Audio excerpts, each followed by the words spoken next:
Welcome to మన TV news bulletin. ముందుగా headlines. Rahul గాంధీపై Piyush Goyal తీవ్ర ఆరోపణలు, రాజకీయ వర్గాల్లో కలకలం.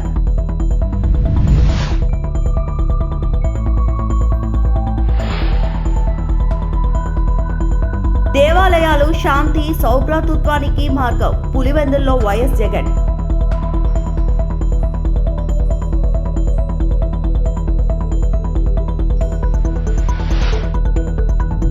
కుమ్మెర మల్లన్న జాతర ఘటనపై కేటీఆర్ ఆగ్రహం, పోలీసులపై తీవ్ర విమర్శలు.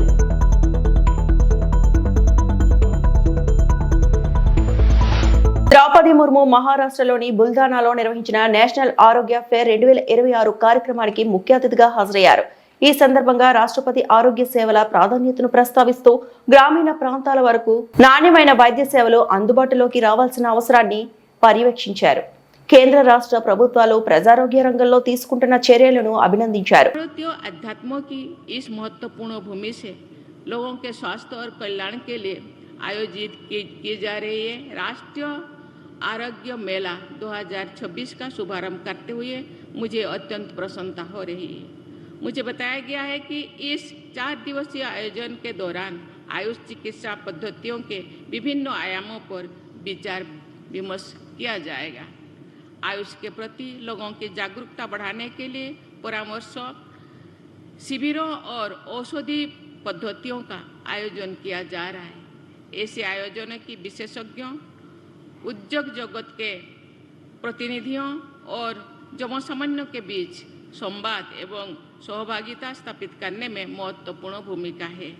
मुझे विश्वास है कि ये मेला आयुष के समग्र दृष्टि को जन जन तक पहुंचाने का एक सशक्त माध्यम बनेगा। मैं इस आयोजन से जुड़े आयुष मंत्रालय, महाराष्ट्र सरकार और अन्य सभी भागीदारों को सराहना करती हूँ। देवियों और स्वजनों, हमारी परंपरा में कहा गया है आरोग्यं परमं शुभम, अर्थात आरोग्य यानी समग्र स्वास्थ्य ही सबसे बड़े सुख है। शरीर ही समस्त कर्तव्यों को पूरा करने का प्रथम साधन है। देश को सशक्त बनाने में स्वस्थ नागरिकों की महत्वपूर्ण भूमिका है। बीजेपी लोकसभा ఎంపీ కేంద్ర వాణిజ్య మంత్రి పీయూష్ గోయల్ కాంగ్రెస్ నేత రాహుల్ గాంధీపై తీవ్ర ఆరోపణలు చేశారు. జాతీయ ప్రయోజనాల విషయంలో ఆయన రాజీ పడుతున్నారని, దేశ విరోధ శక్తుల చేతిలో బొమ్మగా మారారని విమర్శించారు. అదేవిధంగా మాజీ ప్రధాని ఇందిరాగాంధీ విదేశీ గూఢచారి సంస్థలైన సిఐఐ, కేజీబీ వంటి సంస్థల నుండి నిధులను స్వీకరించారనే ఆరోపణలు కూడా గోయల్ చేశారు. ఈ వ్యాఖ్యలు రాజకీయ వర్గాల్లో చర్చనీయాంశంగా మారాయి. देश को कॉम्प्रोमाइज करने में कभी पीछे नहीं हटे। हम सब जानते हैं कि बोफोर्स के स्कैंडल में कैसे स्वीडिश अथॉरिटीज को राहुल गांधी जी के कहने पे विदेश मंत्री ने कोशिश की कि इन्वेस्टिगेशन को थाम दिया जाए। हम सब जानते हैं कैसे अपने मित्र ओटावियो कटराची को बचाने के लिए ईमानदार इन्वेस्टिगेशन होने नहीं दी गई बोफोर्स में। पता नहीं कांग्रेस का और राजीव गांधी जी का बोफोर्स में क्या हाथ था, और यह हाथ ऐसा है उनका जो लाखों करोड़ों रुपए के भ्रष्टाचार में पाया गया है, कलंकित किया देश को विश्व के सामने और देश को कॉम्प्रोमाइज किया इस गांधी परिवार ने। इंदिरा गांधी जी कोई पीछे नहीं रही कॉम्प्रोमाइज करने में देश के हितों को। हमने देखा एम्बेसडर मोनियान ने कैसे कंफर्म किया कि सीआईए कांग्रेस को बार बार इलेक्शन के लिए फंड्स प्रोवाइड करती थी, पैसे दिया करती थी, और सीआईए के माध्यम से कांग्रेस पार्टी अपने राजनीति चलाती थी। हमने मिट्रोकिन आर्काइव्स में देखा कैसे सूटकेस भर भर के केजीबी पैसा दिया करती थी कॉम्प्रोमाइज्ड इंदिरा गांधी जी को। దేవాలయాలు మన సంస్కృతి సంప్రదాయాల ప్రతీకలని, భక్తి మార్గం ద్వారా సమాజంలో శాంతి సౌభ్రాతత్వం పెంపొందుతాయని వైఎస్ఆర్సీపీ అధినేత వైఎస్ జగన్ అన్నారు. పులివెందుల్లో 2వ రోజు పర్యటన సందర్భంగా వైఎస్ జగన్ నందిపల్లిలోని నందీశ్వర ఆలయంలో నూతన విగ్రహ ప్రతిష్ఠ, కుంభాభిషేక మహోత్సవంలో పాల్గొన్నారు. ఈ సందర్భంగా ఆలయ అర్చకులు, వేద పండితులు నిర్వహించిన ప్రత్యేక పూజలు, హోమాల్లో వైఎస్ జగన్ పాల్గొన్నారు. ప్రత్యేక పూజల నేపథ్యంలో సంప్రదాయ దుస్తులు ధరించి స్వామివారికి భక్తి శ్రద్ధలతో అభిషేకాలు నిర్వహించారు. అనంతరం వేద పండితులు ఆశీర్వచనం స్వీకరించారు. ఈ సందర్భంగా వైఎస్ జగన్ మాట్లాడుతూ, దేవాలయాలు మన సంస్కృతి సంప్రదాయాలు ప్రతీకలని, భక్తి మార్గం ద్వారా సమాజంలో శాంతి, సౌభ్రాతృత్వం పెంపొందిస్తాయి. గ్రామీణ ప్రాంతాల్లో ఆలయాల అభివృద్ధి, పునర్నిర్మాణం ద్వారా ఆధ్యాత్మిక చైతన్యం మరింత విస్తరిస్తుంది అని అన్నారు. ఓన్లీ కంకణదారులు మాత్రమే లోపలికి వెళ్లాల్సి ఉంటుంది కాబట్టి దయచేసి యాగశాల దగ్గర ఎవరే గాని తోపులాట గురి చేయొద్దు. ఓన్లీ కంకణదారులు మాత్రమే లోపలికి వెళ్ళాలి. మనం ఎంత తాపత్రయపడినా లోపలికి అడుగు పెట్టడానికి అవకాశం ఉండదు.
కుమ్మేర మల్లన్న జాతర ఘటనపై బీఆర్ఎస్ వర్కింగ్ ప్రెసిడెంట్ కేటీఆర్ ప్రభుత్వం అధికారుల తీరుపై ఫైర్ అయ్యారు.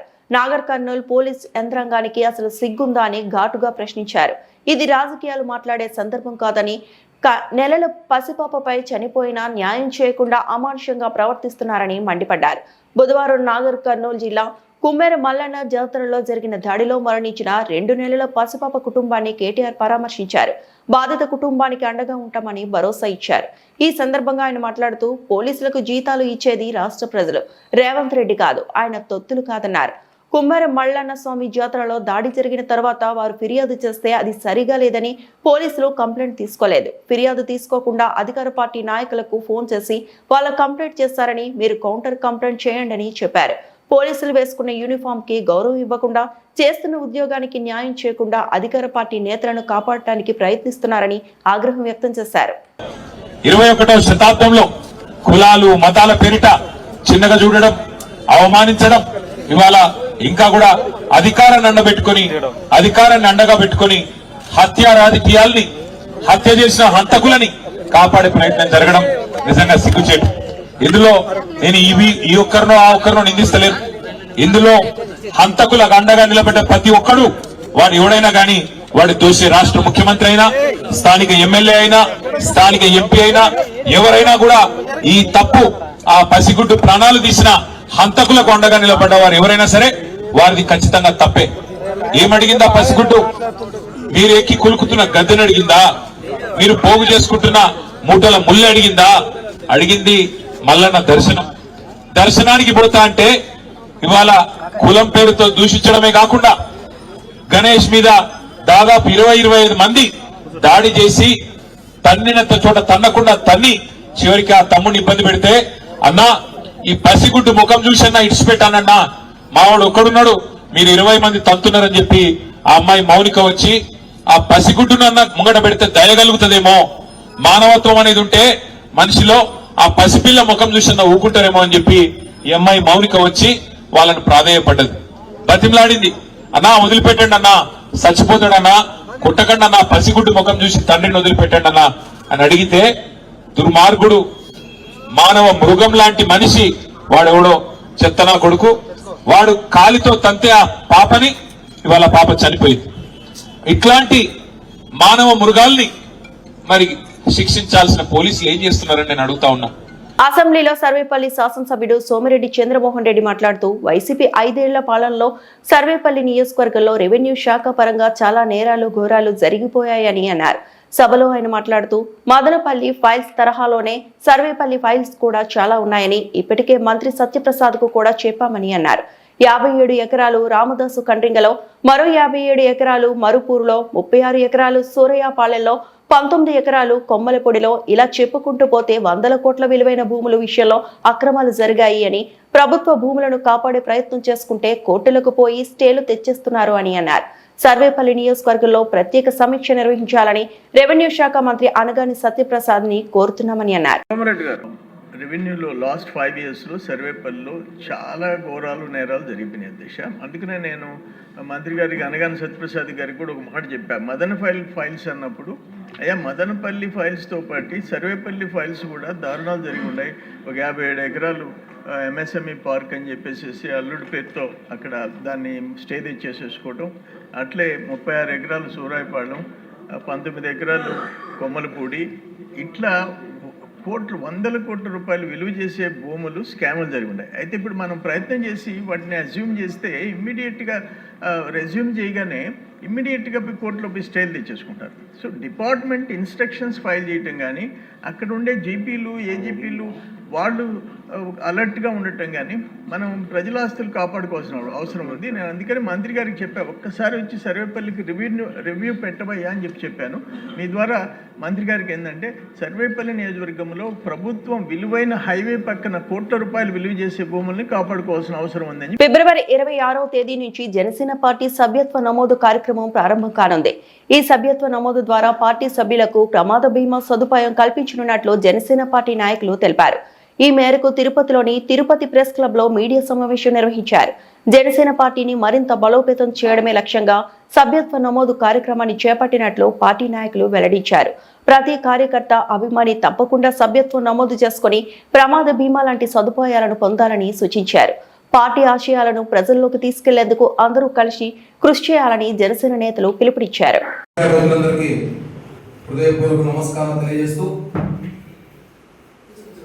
ఈరోజు ప్రెస్ మీట్ ముందు జనసేన పార్టీ ఉద్యమి సభ్యత్వ నమోదు కార్యక్రమం పోస్టర్లు జనసేన పార్టీ ముఖ్య నాయకులు కార్యకర్తల ఆధ్వర్యంలో లాంచ్ చేయడం జరిగింది. జనసేన పార్టీ మనం 2014 తర్వాత ఆ రోజు 5 మందితో స్టార్ట్ అయిన పార్టీ ఇప్పుడు లక్షలాది మంది కార్యకర్తలతో రాష్ట్రంలోనే అతిపెద్ద భారీ పార్టీగా పేర్కొనడం పవన్ కళ్యాణ్ గారు చేసిన కృషి.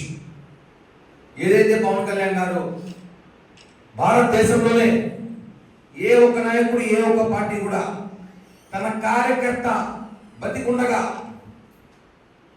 చేయడం గొప్పగా వాళ్ళ కుటుంబానికి ఏమైనా ప్రమాదశాత్తు వాళ్ళు ఏమైనా చనిపోయినా లేకపోతే ఏమైనా ఇబ్బంది జరిగినా వాళ్ళ కుటుంబాన్ని ఆదుకోవాలనే ఆలోచనతో మొట్టమొదటిసారిగా సభ్యత్వ కార్యక్రమాన్ని వాళ్ళకి ఇన్సూరెన్స్ ద్వారా 5 లక్షల రూపాయలు వాళ్ళ కుటుంబానికి ఇవ్వడానికి పవన్ కళ్యాణ్ గారు శ్రీకారం చుట్టారు.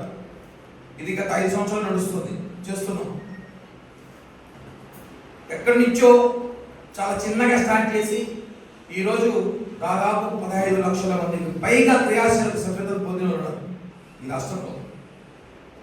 ఈసారి ఇంకా ఎక్కువ రాబోతున్నాం, ఎందుకంటే యువత ఇంకా కొంతమంది ఓటర్ హక్కు వచ్చింది, చాలా మంది జాయిన్ అవుతున్నారు.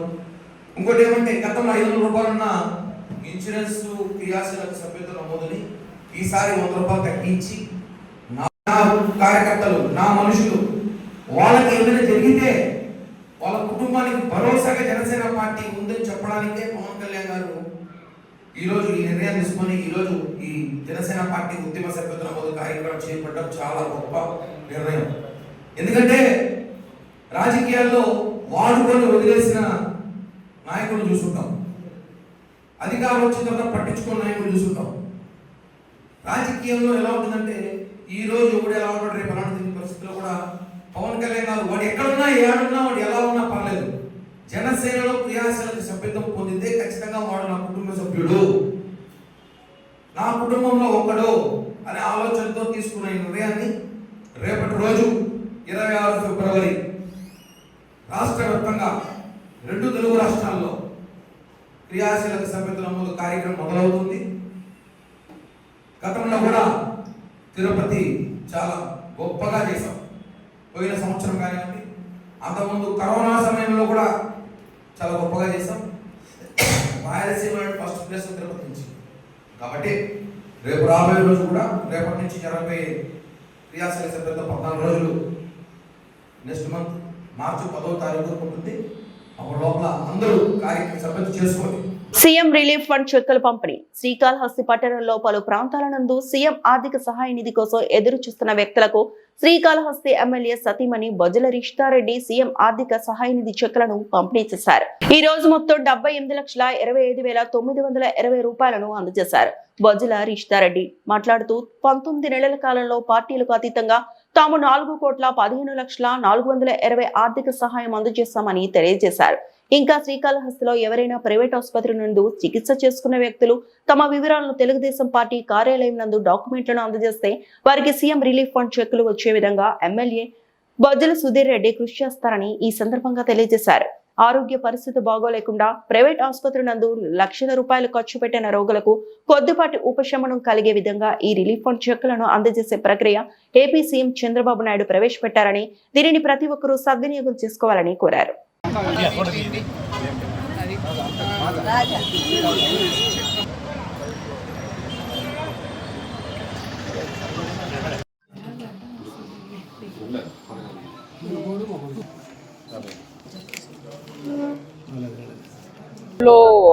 సిఎంఆర్ఎఫ్ రిలీఫ్ చెక్స్ డిస్ట్రిబ్యూషన్ చేస్తున్నాము. ఇప్పుడు దాకా ఈ 1.5 year లో మన కాన్స్టిట్యున్సీలో 428 చెక్స్ అంటే దాదాపు 4,15,00,000 రూపాయలు సీఎం రిలీఫ్ కి ఇచ్చున్నాము. సో ఈ ప్రాసెస్ కూడా చాలా క్విక్ గా అవుతుంది. ప్రతి నెల ముందు నెల ఇచ్చినవి పక్క నెల అన్ని వాళ్ళకి అందుబాటుకు వచ్చేస్తున్నాయి. సో ఇప్పుడు ఎవరైనా గవర్నమెంట్ హాస్పిటల్లో కాకుండా ఆరోగ్యశ్రీ లేకుండా ఇబ్బంది పడి ఆర్థికంగా ప్రాబ్లంలో ఉండి చికిత్స చేసుకున్న వాళ్ళు తప్పకుండా పార్టీ ఆఫీస్కి కాంటాక్ట్ అయితే మీకు కూడా పెట్టిస్తారు. ఇది గవర్నమెంట్ ఇనిషియేటివ్ ఎందుకు తీసుకుంటుంది అంటే ఇప్పుడు చిన్న కొంతమందికి 3 లక్షలు 4 లక్షలు అయిపోతుంది ఆపరేషన్ చేసుకునేదానికి. ఏదో ఒకటి పెట్టుకొని చేసుకుంటారు. వాళ్ళకి ఏదో కొంత రిలీఫ్ ఇప్పియొచ్చు అనే ఒక ఉద్దేశంతో ఈ సిఎంఆర్ఎఫ్ ఇప్పుడు పంపిణీ చేస్తున్నాం. కాబట్టి తప్పకుండా ఎవరైనా ఉన్నా కానీ వచ్చి తీసుకోండి. Thank you. సమస్యలు పరిష్కరించాలని అంగన్వాడీలో రిలే నిరాహార దీక్షలు. రాష్ట్ర వ్యాప్తంగా అంగన్వాడీలో ఐసీడీఎస్ ప్రాజెక్టుల వద్ద సోమవారం నుంచి రిలే నిరాహార దీక్షలు చేపట్టారు. దానిలో భాగంగా డాక్టర్ బిఆర్ అంబేద్కర్ కోనసీమ జిల్లా రామచంద్రపురం ఐసీడీఎస్ ప్రాజెక్టు వద్ద అంగన్వాడీలో రిలే నిరాహార దీక్షలకు పూనుకున్నారు. సిఐటియు ఆధ్వర్యంలో జిల్లా ప్రధాన కార్యదర్శి నూకల బలరాం, అంగన్వాడీ జిల్లా కార్యదర్శి మేడిశెట్టి దుర్గమ్మ, ప్రాజెక్టు అధ్యక్షురాలు వీరలక్ష్మిలు దీక్ష శిబిరాన్ని ప్రారంభించారు. రిలే నిరాహార దీక్ష శిబిరాన్ని ఉద్దేశించి వారు మాట్లాడుతూ మన రాష్ట్రంలో పేద గర్భిణీలు, బాలింతలకు, చిన్నపిల్లలకు అంగన్వాడీ వర్కర్లు, హెల్పర్లు, మినీ వర్కర్లు అనేక సేవలు అందిస్తున్నారని అన్నారు. పెరుగుతున్న ధరలకు అనుగుణంగా 2019 నుండి అంగన్వాడీలకు వేతనాలు పెరగలేదన్నారు. ఒక పక్కన ఎమ్మెల్యేలకు జీతాలు, అలవెన్స్ పెంచుకుంటూ పోతున్నా ఈ ప్రభుత్వం చిరు ఉద్యోగులైన అంగన్వాడీలకు పెంచకపోవడం దారుణమని అన్నారు. అంగన్వాడీలకు వేతనాల పెంపు తదితర సమస్యల పరిష్కారం చేయాలని 2023 డిసెంబర్లో 42 రోజుల పాటు చారిత్రాత్మక సమ్మె నిర్వహించారు. ఈ సమ్మె ముగింపు సందర్భంగా తాము అధికారంలోకి వస్తే 2024 జూలైలో అంగన్వాడీలకు వేతనాలు పెంచుతామని, ఇతర సమస్యలు పరిష్కరించాలని, అంగన్వాడీలకు కనీస వేతనం 26,000 రూపాయలు ఇవ్వాలి, పెండింగ్ లో ఉన్న 164 సూపర్వైజర్ పోస్టులు వెంటనే భర్తీ చేయాలని కోరారు. ఈ దీక్షలో నాయకులు శ్రీదేవి, సూర్యకుమారి, వెంకటరత్నం, కె దుర్గా, జహ్రా, లక్ష్మీరత్నం, కుంతీదేవి, కె కనకదుర్గ, ఇతర అంగన్వాడీలు పాల్గొన్నారు.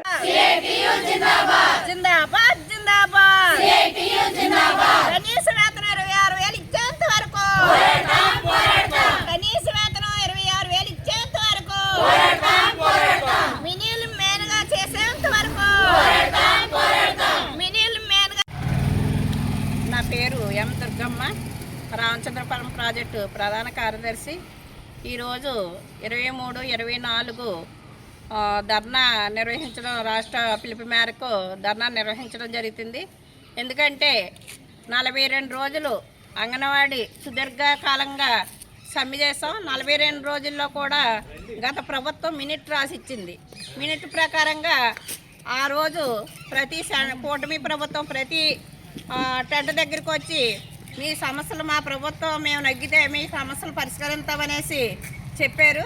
కానీ ఇప్పుడు మేము ఏ రిప్రజెంటేషన్ ఇచ్చినా కూడా అది పక్కనే పడేయడం జరుగుతుంది. ప్రభుత్వం స్పందించి మా సమస్యలు పరిష్కరించాలనేసి ఇప్పటి వరకు మేము వేచి చూసాం. ఇప్పుడు ప్రభుత్వ స్పందన లేక మేము ధర్నాకు దిగవలసి వచ్చింది.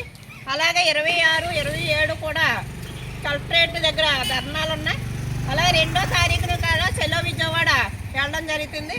ఎందుకంటే జీతాలు సుప్రీంకోర్టు తీర్పు ఏదైతే ఇచ్చిందో సుప్రీంకోర్టు తీర్పుని అమలు చేయండి, 26,000 మాకు జీతం పెంచండి, మమ్మల్ని ప్రభుత్వ ఉద్యోగులుగా చేయండి అనేసి మేము అడుగుతున్నాం.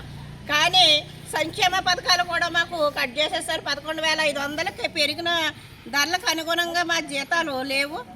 కాబట్టి ఎన్ని రోజులైనా సరే కానీ మా జీతం పెంచే వరకు కూడా మేము విజయవాడలో ఉండి మేము పోరాటం చేస్తామని ప్రభుత్వానికి హెచ్చరిక. అనకాపల్లి జిల్లా నర్సీపట్నం తప్పుడు పత్రాలతో ప్రభుత్వ భూమి కాజేసిన 6గురు అరెస్ట్. నాతవరం మండలం పరిధిలో లింగంపేట గ్రామంలో సర్వే నెంబర్ 46లో ఉన్న గ్రామఖండం ప్రభుత్వ భూమిని తప్పుడు పత్రాలు సృష్టించి 12 సెంట్లు రిజిస్ట్రేషన్ చేయించుకున్న 6గురు వ్యక్తులను పోలీసులు అరెస్టు చేశారు. పంచాయతీ కార్యదర్శి బాపూజీ ఫిర్యాదు మేరకు నాతవరం పోలీస్ స్టేషన్లో కేసు నమోదు చేశారు. ఎంఆర్ఓ ఓ చంద్రలేఖ, ఎంపీడీఓ సత్య శ్రీనివాస్, ఎస్ఐ వై తారకేశ్వరరావు సంయుక్తంగా సర్వే నిర్వహించగా భూమి ప్రభుత్వానికి చెందినదిగా నిర్ధారించారు. మోసపూరిత పత్రాలు సమర్పించినట్లు రుజువు కావడంతో లోకవరపు నూకరాజు, లోకవరపు మంగ, లోకవరపు కొండబాబు, లోకవరపు నారాయణమూర్తి, పైలా సీతారామ, నాగజమీలు, లోకవరపు వరహాలు బాబును అరెస్టు చేసి కోర్టులో హాజరుపరుస్తున్నట్లు సర్కిల్ ఇన్స్పెక్టర్ రేవతమ్మ తెలిపారు.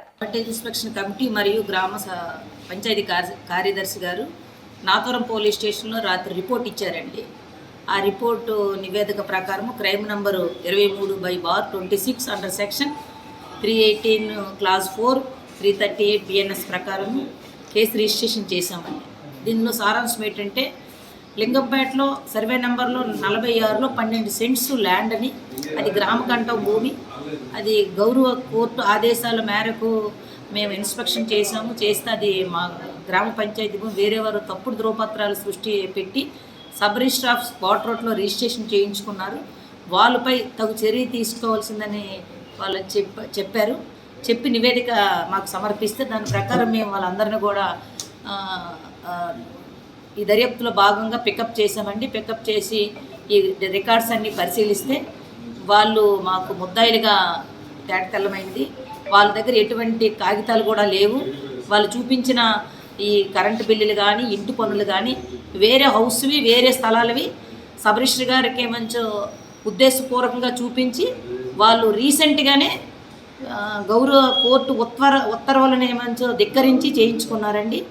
ప్రభుత్వం ఆస్తిని ఏ ఒక్కరు కూడా ఈ టైప్ ఆఫ్ స్వాహా చేయకూడదు, తప్పుడు పత్రాలు చూపించకూడదు. తప్పుడు పత్రాలు చూపించి ఈ టైప్ ఆఫ్ ఎవరైనా పాల్పడితే చట్టరీత్యా చర్యలు తీసుకునబడినండి.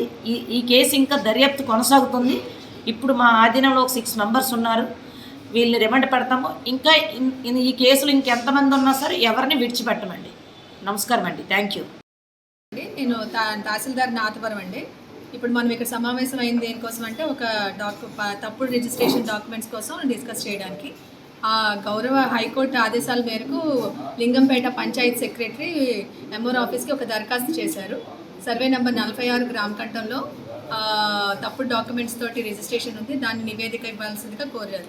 అదేవిధంగా మేము జాయింట్ ఇన్స్పెక్షన్ చేశామండి. జాయింట్ ఇన్స్పెక్షన్లో ఏం తేలిందంటే సర్వే నెంబర్ 46 గ్రామకంఠం ఖాళీ స్థలం అండి. అది ఆ ఖాళీ స్థలానికి వేరే వేరే ఇల్లులు గల అసెస్మెంట్ నెంబర్లు, తర్వాత కరెంట్ మీటర్లు వేరే వేరే వ్యక్తులు అంటే కొంతమంది వ్యక్తులు ఒక ఫేక్ డాక్యుమెంట్ క్రియేట్ చేసి గ్రామకంఠం ఖాళీగా ఉన్న పంచాయతీ గ్రామకంఠాన్ని వాళ్ళు ఆ అసెస్మెంట్ నెంబర్లు ఏదైతే ఇల్లు ఉందో వాటిని రిజిస్ట్రేషన్ చేసుకున్నారండి. ఈ విధంగా జాయింట్ ఇన్స్పెక్షన్లో తెలిసింది. సో ఈ జాయింట్ ఇన్స్పెక్షన్లో వచ్చిన నివేదికని పంచాయత్ సెక్రటరీకి ఇచ్చామండి. పంచాయత్ సెక్రటరీ వాళ్ళు గ్రామకంఠానికి అథారిటీస్ కాబట్టి వాళ్ళ స్థలాన్ని కాపాడుకోవడానికి ఎవరైతే తప్పుడు రిజిస్ట్రేషన్ చేసుకున్నారో ఆ వ్యక్తులపై తగు చర్యలు తీసుకోవాలని మన స్టేషన్ హౌస్ వాళ్ళకి కంప్లైంట్ ఇచ్చారండి. ఆ కంప్లైంట్ ప్రకారంగానే సదరు వ్యక్తులు ఎవరైతే ఇదయ్యారో వాళ్ళకి స్టేషన్ వాళ్ళు తగు చర్యలు తీసుకున్నారు. ఈ వార్తలు ఇంతటితో సమాప్తం.